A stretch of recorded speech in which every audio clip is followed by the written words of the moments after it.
Hello everyone, you are welcome in physics shorts. I hope आपने पिछले just अभी हमने वीडियो डाला है वो देखा होगा। चैप्टर नंबर 1, 2, 3 ICSE फिज़िक्स आपका एग्ज़ाम है और एग्ज़ाम से पहले वेरी इंपॉर्टेंट टॉपिक्स और वेरी इंपॉर्टेंट क्वेश्चंस जो एग्ज़ाम्स के लिए नेसेसरी हैं वो आपको हम प्रोवाइड कर रहे हैं। और अगर आप इनको देख रहे हैं then it would be too much helpful for you. So in this series now we are having chapter number 1, 2, 3 we have already covered। और अब हम स्टार्ट करेंगे चैप्टर नंबर 4 से, जहाँ से वेरी इंपॉर्टेंट क्वेश्चंस आपको मिलेंगे। अगर आप इसको देख रहे हैं, आपने पिछले वाला वीडियो देखा है, तो प्लीज़ हमें कमेंट करके बताइए कि हाउ हेल्पफुल इट इज़। और एग्ज़ाम देकर आने के बाद भी प्लीज़ बताइएगा कि कितना आपको इससे बेनिफिट मिला है। And then keep on watching और keep on preparing. I am sure that it would be helpful for you. Chapter number 4 की बात करते हैं। यहाँ पर refraction of light plane surfaces के बारे में इस चैप्टर में पढ़ना था। सबसे पहला टॉपिक इसमें रिफ्रैक्शन की डेफिनेशन होती है, तो ये आपको पता होना चाहिए बेसिक कि रिफ्रैक्शन कितने तरह का होता है। अब जो इस पर बेस क्वेश्चन बनता है, वेरी इंपॉर्टेंट क्वेश्चन, हम यहाँ से स्टार्ट कर रहे हैं चैप्टर नंबर 4। चैप्टर नंबर 4 का जो सबसे पहला टॉपिक आप याद रखेंगे वो हो जाएगा cause of refraction. What is the cause of refraction? तो इसमें आपको ये बताना होता है कि लाइट एक मीडियम से दूसरे मीडियम में जाती है तो स्पीड चेंज हो जाती है, जिसकी वजह से लाइट का जो पाथ होता है वो चेंज हो जाता है। That is 1 mark question, important है। इसके बाद सेकंड होते हैं लॉज ऑफ रिफ्रैक्शन। एग्जाम में काफ़ी बार पूछे जाते हैं लॉज ऑफ रिफ्रैक्शन, ये आपको याद रखने हैं। मोस्ट ऑफ द एग्जाम्स में ये क्वेश्चंस हमेशा पूछे ही जाते हैं। नाउ इसके बाद आ जाती हैं ये थर्ड वाला भी, this is an important question. और यहाँ से थर्ड वाला अभी जो पॉइंट आएगा दैट इज़ कि कौन कौन सी प्रॉपर्टीज़ लाइट की चेंज हो जाती हैं जब वो एक मीडियम से दूसरे मीडियम में जाती है, जिसमें आपसे स्पीड पूछेंगे, वेवलेंथ पूछेंगे। ये ऑब्जेक्टिव क्वेश्चन में भी आ सकता है और आपका लैंग्वेज में भी आ सकता है। तो यहाँ पर what are the which properties of light change, which properties of light change when it goes from one medium to another medium। एक मीडियम से दूसरे मीडियम में जाने पर क्या क्या चेंजेस आ जाते हैं, ये आपको पता होना चाहिए। ये वाला भी एक वेरी इंपॉर्टेंट, इसमें सिर्फ फ्रीक्वेंसी या ऐसा ऑप्शन में आ जाता है which of the properties does not change, तो आपको ऑब्जेक्टिव क्वेश्चन दे देंगे, 4 ऑप्शन दे देंगे, उनमें अलग अलग प्रॉपर्टीज लिख देंगे, speed, wavelength, light, frequency. Which of the property does not change, frequency उसका आंसर होता है। एक मीडियम से दूसरे मीडियम में जाने पर फ्रीक्वेंसी चेंज नहीं होती। ये क्वेश्चन भी बहुत इंपॉर्टेंट है एग्जाम्स के पॉइंट ऑफ व्यू से। इसके बाद आप क्या करेंगे, रिफ्रैक्टिव इंडेक्स। रिफ्रैक्टिव इंडेक्स पर बेस्ड आपकी एक एक्सरसाइज में क्वेश्चन दिया हुआ है, एग्जाम्पल के दे करके आपको बता देते हैं। डायमंड का रिफ्रैक्टिव इंडेक्स है n is equal to 2 point something, let me check this. और ये एग्जाम में क्वेश्चन बार बार पूछा जाता है कि what do you understand by this, the refractive index, what do you understand by the statement refractive index of diamond is something for white light, or the refractive index of glass is something, जैसे glass का अगर दे देंगे, so refractive index of glass is 1.5। what do you understand by this statement? इस statement का meaning आपको explain करना है। ये एक अच्छा क्वेश्चन बनता है, आप इसको ज़रूर तैयार करें। और इसके बाद आ जाते हैं colours. That is again a very important question. कौन से वाइट लाइट की अगर बात करते हैं तो वाइट लाइट में which colour travels the fastest, which colour of light, which colour of light travels the fastest, this is an important question in any medium. जैसे वैक्यूम में ही पूछ लेंगे आपसे तो आपको बताना होगा वॉयलेट में, रेड में किसकी स्पीड ज़्यादा होती है, किसकी स्पीड कम होती है। रीज़न के साथ आप इसको मेंशन करेंगे, 2 मार्क्स का क्वेश्चन आ सकता है। This might be of 2 mark question, this also might be a 2 mark question. ये इस तरह का जो है ये 1 मार्क में आ जाता है। लॉज ऑफ रिफ्रैक्शन 2 मार्क्स में पूछ लेंगे आपसे और ये 1 मार्क का क्वेश्चन होगा। इस तरह के ये सारे वेरी इंपॉर्टेंट क्वेश्चंस की सीरीज़ है और इनको तो आपको मस्ट, अगर आप तैयारी भी कर रहे हैं तो आप चेक कर लीजिए कि आपको ये सारे आंसर्स आते हैं।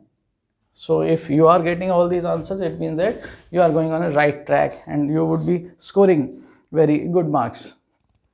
एंड देन एक और इम्पॉर्टेंट बात यहाँ पे आ जाती है इस चैप्टर में, जितने भी ऑप्टिक्स वाले पार्ट हैं वहाँ पर आप ध्यान देंगे कि फैक्टर्स वाले जितने क्वेश्चंस हैं, like factors affecting the refractive index of the medium, factors affecting. अब ये इसमें अलग अलग तरह के हैं, जैसे कि रिफ्रैक्टिव इंडेक्स के लिए पूछ लेंगे आपसे, on what factors this refractive index depends, या फिर ग्लास स्लैब वाला क्वेश्चन होगा उसमें पूछ लेंगे आपसे, बताइए लेटरल डिस्प्लेसमेंट जो होता है, what is lateral displacement and on what factors does it depend. So this is also factors वाले तो आप हमेशा, दिस इज माय सजेशन कि ये जितने भी इस तरह के क्वेश्चन हैं जहाँ पे कुछ आपको फैक्टर्स बताए हुए हैं वो तो आप ज़रूर ही प्रिपेयर कर लें, तो वेरी इंपॉर्टेंट पार्ट है। And then this is all about first unit. First unit में आप इतना कर लेंगे, चैप्टर नंबर 4। और इसके बाद चलते हैं सेकेंड यूनिट पर। सेकेंड यूनिट में प्रिज्म के बारे में बताया गया है, सो रिफ्रैक्शन थ्रू प्रिज्म।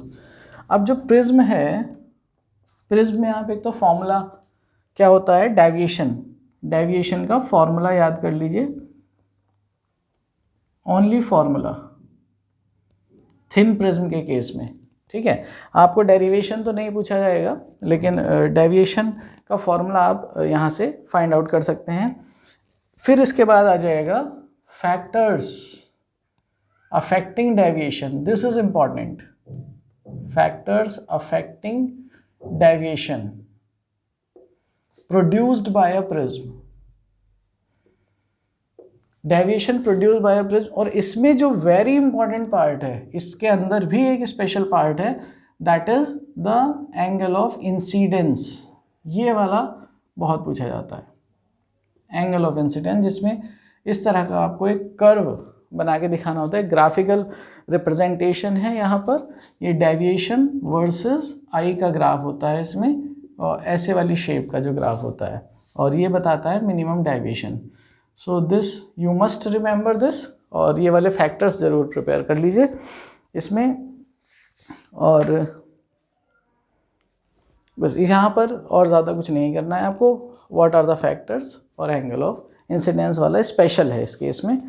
इसके बाद हम चलते हैं, अच्छा इसमें एक दूसरा ये भी बन सकता है कि डेविएशन जो है वो कलर ऑफ लाइट पे कैसे डिपेंड करता है, कलर्स पर। सो कलर और वेवलेंथ ऑफ लाइट, कलर और वेवलेंथ, ये वाले 2 टॉपिक्स यहाँ पर इंपॉर्टेंट हैं, इनको प्रिपेयर करेंगे। Moving on to the next exercise, simple applications of refraction of light. ये एप्लीकेशंस हैं, इसके लिए आपको क्या करना चाहिए, in this part you should prepare the relation of apparent depth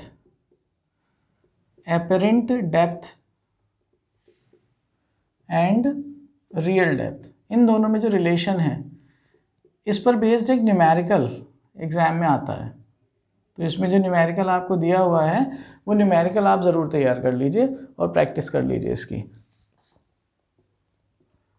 shift का फॉर्मूला और शिफ्ट पर बेस्ड न्यूमेरिकल, ये वाला पार्ट यहाँ से एग्ज़ाम में पूछा जाता है। और फैक्टर्स इसके बहुत ज़्यादा इंपॉर्टेंट नहीं है, ये वाले फैक्टर्स। उसके बाद आ जाते हैं consequences of refraction of light, ये ज़रूर पढ़ लेंगे, जिसमें आपको रीज़न पता होना चाहिए कॉन्सिक्वेंसेस क्या हैं, कॉन्सिक्वेंसेस ऑफ रिफ्रैक्शन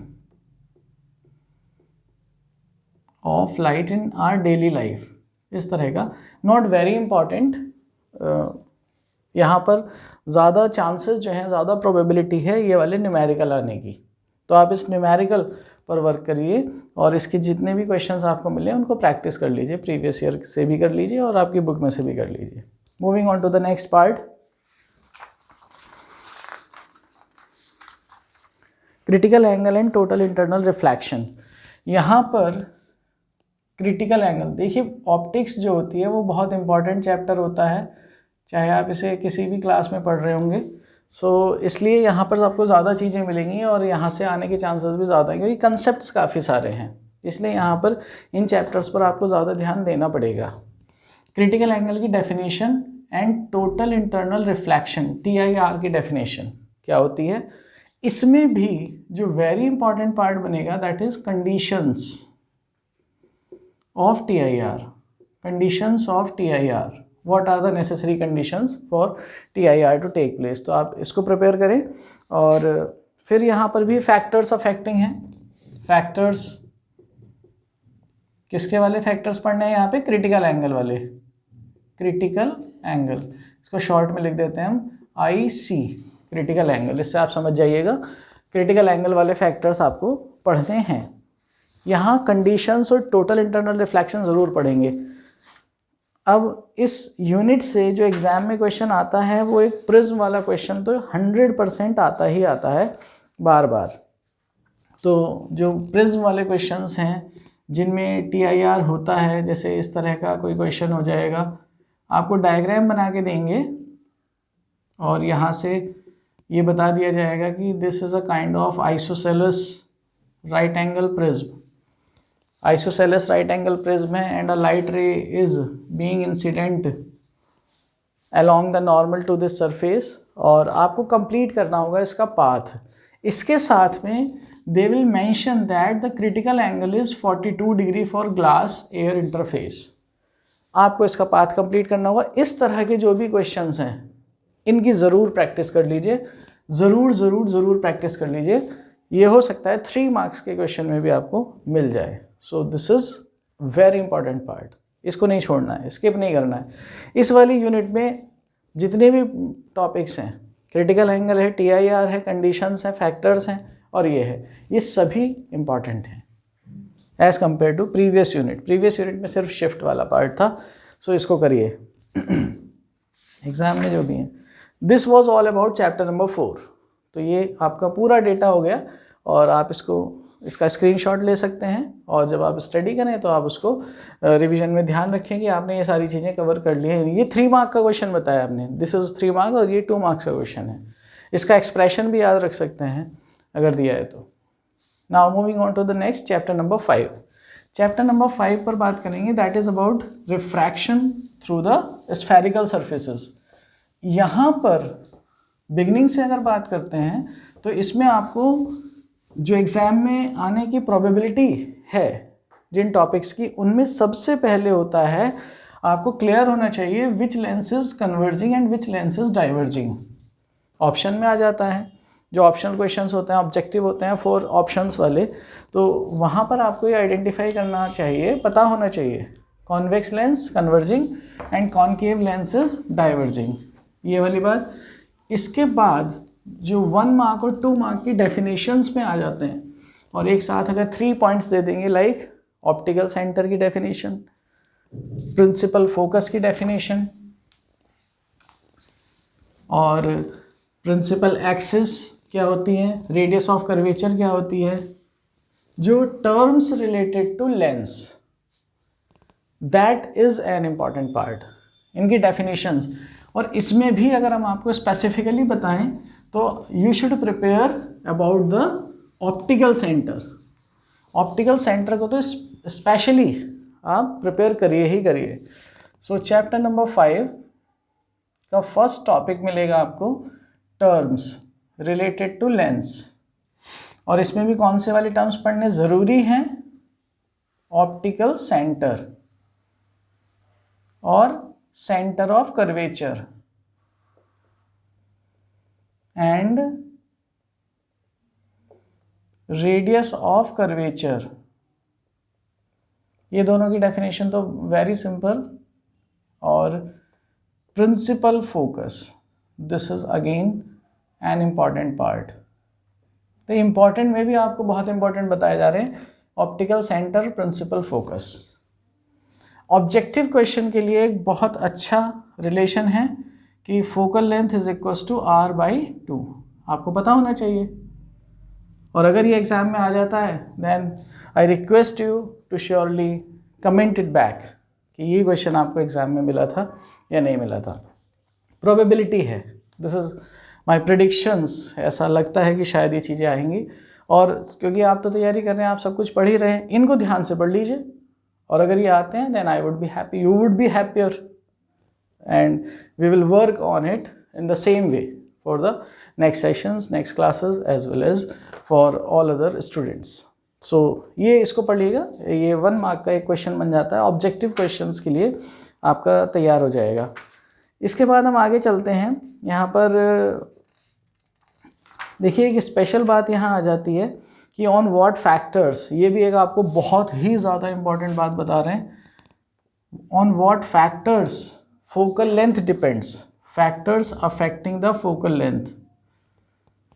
आपकी बुक में फर्स्ट एक्सरसाइज के एंड में एक बॉक्स में नोट्स दे रखे हैं, factors affecting the focal length. वहाँ पर जाकर के उसमें कुछ पॉइंट्स 4 या 5 पॉइंट्स हैं, उनको ज़रूर पढ़ लीजिएगा, उनमें से क्वेश्चन आने के चांसेस बहुत ज़्यादा हैं। तो फोकल लेंथ डिपेंड करती है रिफ्रैक्टिव इंडेक्स पर, रेडियस ऑफ कर्वेचर पर डिपेंड करती है, ये आपको बताना है। ऐसा एक क्वेश्चन आ जाता है कि अगर किसी कॉन्वेक्स लेंस को ले जाके वाटर में सबमर्ज कर देंगे तब उसकी फोकल लेंथ पर क्या इफेक्ट पड़ेगा। I am not telling you the answer, and if you want to know the answer you can comment back, I will give you the answer in the comment box. तो ये बहुत important question है, exam में आया हुआ है, ठीक है, कि किसी कॉन्वेक्स लेंस को जो ग्लास का बना है, रिफ्रैक्टिव इंडेक्स आपको दे देंगे 1.5 के आसपास, और उसको आप वाटर में सबमर्ज कर देते हैं, then what would be the effect on the focal length, ऐसे questions. This is all about unit 1। Moving on to the next unit. अच्छा, नेक्स्ट यूनिट में जो है ये आपके रे डायग्राम्स वाले क्वेश्चंस हैं। रे डायग्राम्स आपको सारे ही प्रैक्टिस करने हैं और आपने किए होंगे 100% श्योर। देखिए अब इसमें जो special case that I can predict is, जो हमें लग रहा है उसके अकॉर्डिंग, एक तो आप कर लीजिए इसमें when the object is placed at centre of curvature, at centre of curvature या फिर 2f, सेंटर ऑफ कर्वेचर और 2f पर रखा है। ये वाला केस ध्यान से प्रिपेयर कर लीजिए। एक केस हो जाता है object is placed between focus and optical centre, ये कॉन्वेक्स लेंस के लिए हैं, कॉनकेव में तो होते ही 2 केसेस हैं। तो object is placed between focus and optical centre, ये वाले दोनों कर लीजिए, और ये दोनों को स्पेशली कर लीजिए। ये दिस इज माय प्रिडिक्शन, और इसमें कैरेक्टरिस्टिक्स यूजेस भी पढ़ लीजिएगा इनके कि कहाँ कहाँ पर यूज़ होते हैं in this case. This is all about. इसमें 100% आपको एक डायग्राम वाला क्वेश्चन आएगा, 3 मार्क्स का क्वेश्चन आने वाला है, ये 3 मार्क्स का क्वेश्चन। डायग्राम आपको कंप्लीट करना होगा। एक्सरसाइज में इस तरह के क्वेश्चंस दे रखे हैं उन्होंने, या फिर डायरेक्टली ऐसे लिख करके दे देंगे कि ये वाले ऑब्जेक्ट यहाँ रखा है तो इमेज बना के दिखाइए और प्रॉपर्टीज़ बताइए। तो ये इस तरह से एक क्वेश्चन तो श्योर आना ही है, इनको आप प्रिपेयर करें।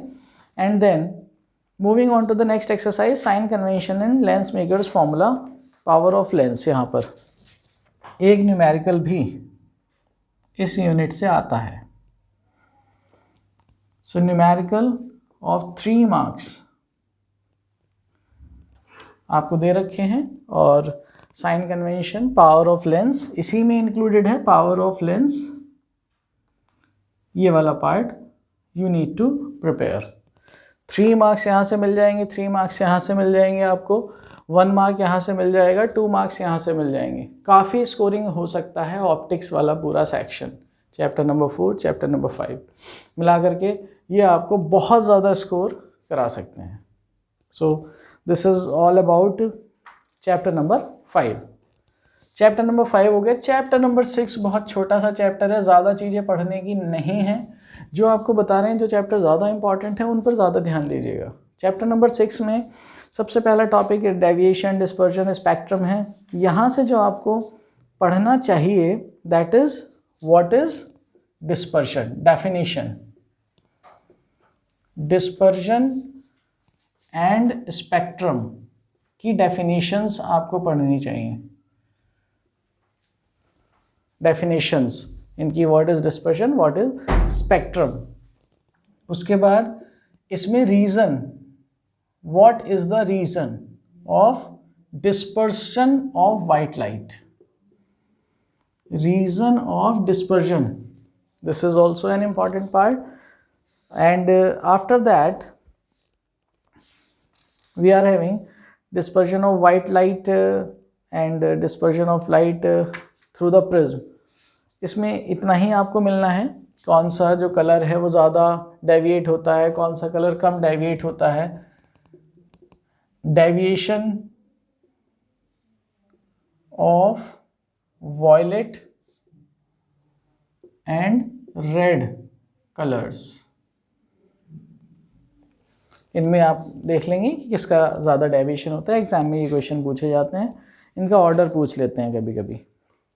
Now moving on to the next unit, electromagnetic spectrum. Electromagnetic spectrum बहुत छोटा सा पार्ट है. इलेक्ट्रोमैग्नेटिक शॉर्ट में लिख देते हैं हम इसको EM स्पेक्ट्रम. इलेक्ट्रोमैग्नेटिक स्पेक्ट्रम जो है, इसमें आपको सिर्फ और सिर्फ क्या पढ़ना है, ultraviolet rays and infrared. Syllabus में यही दोनों दे रखे हैं. सो अल्ट्रावायलेट की रेंज पढ़ लीजिएगा, इनकी प्रॉपर्टीज पढ़ लेंगे. स्पेशली क्या पढ़ने हैं, यूजेस स्पेशली पढ़ने हैं. एंड एग्जाम में आने के चांसेस टू मच. इंफ्रारेड का कोई यूज़ दे देंगे, आपको पूछ लेंगे बताइए कौन सी वेव इसमें, ये वाला फंक्शन किस वेव का है, अल्ट्रावायलेट इंफ्रारेड, पूरे इलेक्ट्रोमैग्नेटिक स्पेक्ट्रम में. सो ये आपको प्रिपेयर कर लेना चाहिए. And this chapter is over. Except this you don't have to study anything else. और थर्ड यूनिट आपके सिलेबस में है नहीं. Now we can look at chapter number 7. Chapter number जो 7 है, साउंड. यहाँ से कुछ चीज़ें बहुत अच्छी मिल जाएंगी आपको, लाइक वाइब्रेशंस के बारे में, रेजोनेंस के बारे में और उनकी characteristics. So first of all, if we talk about reflection of sound waves, इसमें आपको पढ़ना है echo. What are the necessary conditions for echo to be taking place? This is an important part, very very important. इसका एक numerical भी exam में ज़रूर आएगा. So आप इसको प्रिपेयर करें. What are the necessary conditions? चैप्टर नंबर 7 की हम बात कर रहे हैं. First one is about what is echo. Second is, और इसी में लिख देते हैं, conditions of echo. What are the necessary conditions, इसको स्पेशल करके आप प्रिपेयर कर लीजिएगा. Necessary conditions for echo to take place, for the reflection of sound to be done. Condition for hearing and echo. So that is an important. इसी topic का एक numerical है. 3 marks में भी आ सकता है ये, 3 मार्क्स में भी आ सकता है. सो इसको बहुत अच्छे से प्रिपेयर कर लीजिए आप. क्वेश्चन एग्जाम बुक में दे रखे हैं. और 2 मार्क्स में यूजेस ऑफ एको. यूजेस भी ठीक हैं, इनको पढ़ लेना ज़रूरी है.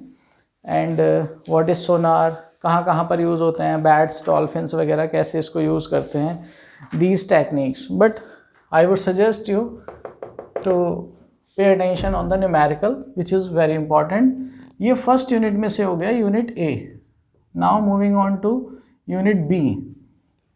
यूनिट बी में आपको natural vibrations, force vibrations, damped vibrations मिल जाएंगे. So you should know the difference between them. What are the differences and what are the examples of some forced vibrations or damped vibrations? So एक तो आप पढ़ लीजिएगा difference between damped and forced vibrations. damped और forced vibrations में differences पढ़ लीजिएगा examples के साथ, with example. इतना कर लेंगे. और very important part of this unit is resonance. what is resonance? This question is also one of the sure questions. आने के चांसेस बहुत ज़्यादा होते हैं रेजोनेंस पर बेस्ड एक क्वेश्चन के. रेजोनेंस क्या होता है? What is resonance? So you need to define it, its definition, as well as conditions for the resonance to take place and its examples. 3 marks और ये उससे ज़्यादा में भी दे सकते हैं कंबाइन करके, 2 और मोर क्वेश्चंस को कंबाइन करके. इसलिए इस पर आपको स्पेशल अटेंशन देनी है for this unit. Some examples, and moving on to the last unit, I would suggest you in the last unit you just need to know the factors affecting the loudness and loudness, pitch and quality. इस वाली unit से अगर आप इतना भी पढ़ लेते हैं then I think it would be sufficient for you. Loudness depends on amplitude, pitch depends on frequency and quality depends on wave form. देखिए यहाँ पर ये आपसे लाउडनेस में आपसे फैक्टर्स ही पूछेंगे. ये भी एक 3 मार्क का क्वेश्चन है जिसमें आपको वन वर्ड लिखने पड़ेंगे बस. ऐसे अगर आ गया तो कि ये तीनों बताइए किन किन फैक्टर्स पे डिपेंड करते हैं, सिर्फ इतना लिख करके आंसर हो जाएगा. और क्या पूछ सकते हैं वो आपसे? यहाँ पर ग्राफ पूछ सकते हैं या ग्राफ में दे देंगे बताइए किसकी पिच ज़्यादा है, तो फ्रीक्वेंसी जिसकी ज़्यादा होगी हाई फ्रीक्वेंसी वाला हाई पिच, लो फ्रीक्वेंसी वाला लो पिच. ऐसे लाउडनेस, एम्पलीट्यूड, हाई एम्पलीट्यूड, लो एम्पलीट्यूड वाला दे देंगे. So this is all about this unit और इसमें इससे ज़्यादा कुछ नहीं है. तो आपको फोकस करना है इस चैप्टर में ये वाले पर और इस वाली यूनिट में इस पर. इतना पढ़ेंगे तो चैप्टर आपका रेडी हो जाएगा. अगर आपने कर लिया है then it is very good. और इसी के साथ हमारा ये चैप्टर नंबर 4, 5, 6 और 7 ये वाले चैप्टर्स कंप्लीट हो गए हैं. अभी इस वीडियो में हमने यहीं तक का रखते हैं. As we are moving step by step for you so that you may have a good revision as well as you may cover the topics within a prescribed time. अभी इनको आप कर लीजिए, उसके बाद हमें बताइए how if it is ready then I will give you the another video of the next chapters. और आपके एग्ज़ाम से पहले ये आपको दे देंगे. वीडियो को देखिए और इसको रिवाइज करिए. अच्छा लगता है तो कमेंट करके प्लीज़ बताइए, मेंशन करिए. Then I would be feeling better and I will help you more in this way. And please share this information among your friends and say them to subscribe the channel, and then we'll continue. Till then, keep on studying. Have a good day and good luck.